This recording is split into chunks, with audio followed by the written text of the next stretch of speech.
because half of them are pro-vax, the other half are anti-vax, some are on abortion, they're all over the place, some are just against and the abortion, morning after pill, others want it, up to the first trimester or something, whatever it is.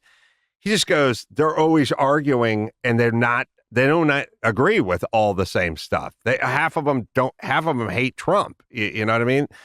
He said the Democrats are all locked off on the same thing. It's like someone gave them the memo on ivermectin and they all stopped asking questions. They got the memo for hydroxychloroquine and they all got coached up and they're all on the same page. There's nobody at CNN raised their hand and went, listen, hydroxychloroquine's been around for 70 years and it's the only drug you can take while you're pregnant. You think this is going to kill people? I don't see any evidence.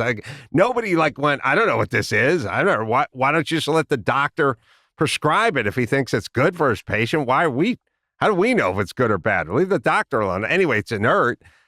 Nobody said a word. They all became experts on hydroxychloroquine and ivermectin. Now, on the right, they'd be arguing about stuff constantly. I would argue that they're intellectually a little more honest. They don't believe there's in this or they do believe in that. They're arguing about stuff all the time.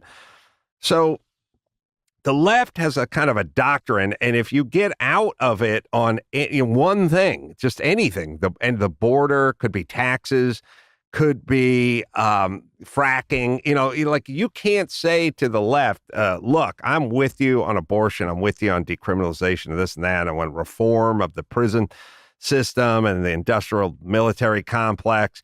Well, we got to drill. I mean, we need oil. Come on, give me a break. These windmills aren't going to cut it. They'd be like, you're out, fucker. You're out on the one thing. You're out. The right, you can disagree on 3 out of the 10 things, maybe 4 out of the 10 things before they throw you out. The left, it's just one thing that'll get you. You'd go, I agree on every single thing you guys say on the left, 1,000%, except for gay marriage. I don't think gays should be able to get married. They'd go, you out. That you'd be out immediately. So and that's why when you watch CNN, they're all on the same page. On one side, everyone's got to agree. On the other side, everybody's fighting all the time and can't agree. And because of that, they can agree they hate each other. Yeah.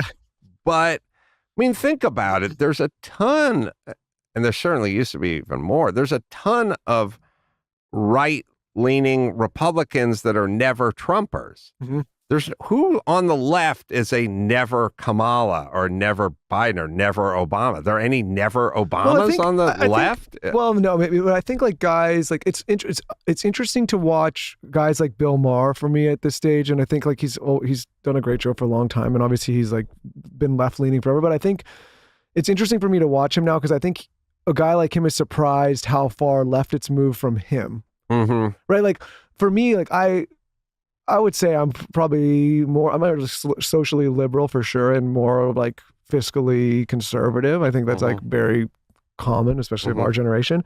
But to me, the left was always the one that was for freedom of speech and say what you want. They were anti-war, right? And they were equal and all these things. And I think that's changed in a lot of ways.